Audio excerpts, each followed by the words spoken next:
Mugamboja. Gents. Likayo ku match. Avudde. Kibadde kitya sofa go kirabye otya? Well, game abadde nungi, team yaffe esambye bulungi. Yes, mbala gundi City. Nayo esambye bulungi. Kwegamba mpira gwadde mulungi. It's the first game. Tetuluzinze tebadde draw. Ndabye teams endala nazo okujjako kesi esudde. So at least kati round ya weekend eno. Akabonero si kabi naye yadde tubadde tusobola okuba nti tugenda mu bubonero obusatu. Naye nga so far so good. Ngoza ki ekiremeseza okubanga tiimu zino tewali egobye ginne waayo obuzibu buvuddewo? Well, omupiira bwe gubeera sports is sports, toyinza gamba nti obuzivuddewo. Nze so commenting only about team yange ndaba nti singa twongeramu amakati bagatubyeko. So tubalere tulina good distribution bulungi. Naye ate okuva mu ddakiika awo ng'eyaana n'okwambuka paka mpira kugwa kyakyuseemu ne tubanga tubadde tuzanyira mu haafu yaabwe. Gwatandise bazanyira nnyo ewaffe naye mu ddakiika nga 3-5 ne gukyuka paka ku 9 nga ffe tuli mu haafu yaabwe, which is a very good thing.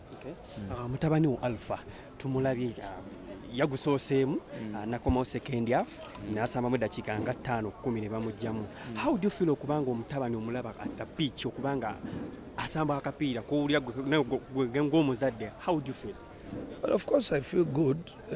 Kyenjagala mbanja mulabanga asamba nga yekakasiza tiimu ye, asamba nga tiimu then okusamba akakase n'abantu nti omupiira agulina agusobola.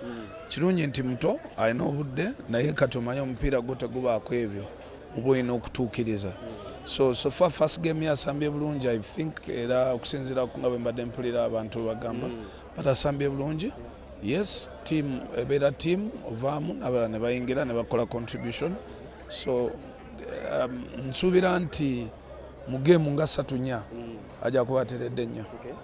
Tulabyawo we bamugiddeyo abantu batandika okukyakyala aveeyo oli akomewo gwe bajjeemu bazzeeyo yennyini abaddeyo nga bakitegeeza nga bagamba nti oba omupiira booli byabadde balina okukola bo babadde tabirina aliwa bamugjeeyo abantu batandika okugamba nti singa Alpha bamuleseeyo mu kisaawe anti coach abeera n'enzannya ate alina okuwa opportunity abazanyi bonna so that mu games nga 4-5 aba amaze okumanya first 11 year so alina okuwa bonna opportunity to play ate nze ndowooza n'ezidakika nnungi nnyo 70 minutes is his first game in Premier League asambye 70 waliwo abazanyi abalala nabo baba beetaaga okukola ki so coach alabe you know era kituyambye nnyo nnyo olaba nti tupressinze substitution za coach zibadde nnungi nnyo nti gyakomye okusubstitute nga gye tweyongedde amaanyi otherwise abasajja twatandise batunyiga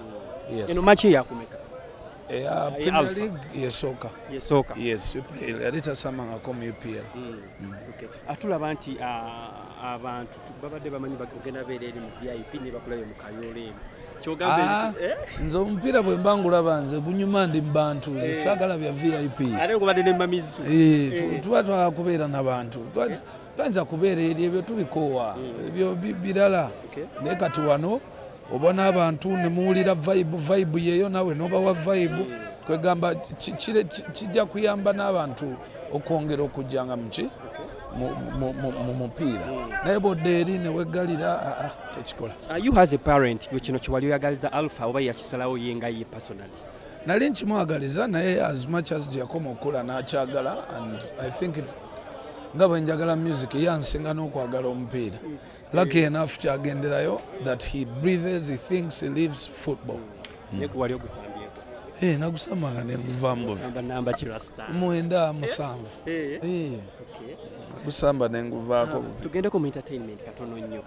Lero tukome ku mupiira. Badde nkusaba jasogere mu kabatu kanene tetwakulabayo. Njagala nsabe tubeere ku Express FC leero. Uganda Premier League. Oba bwogambye. No problem. Ne rasta. Embeera yange njagala kugeka passport.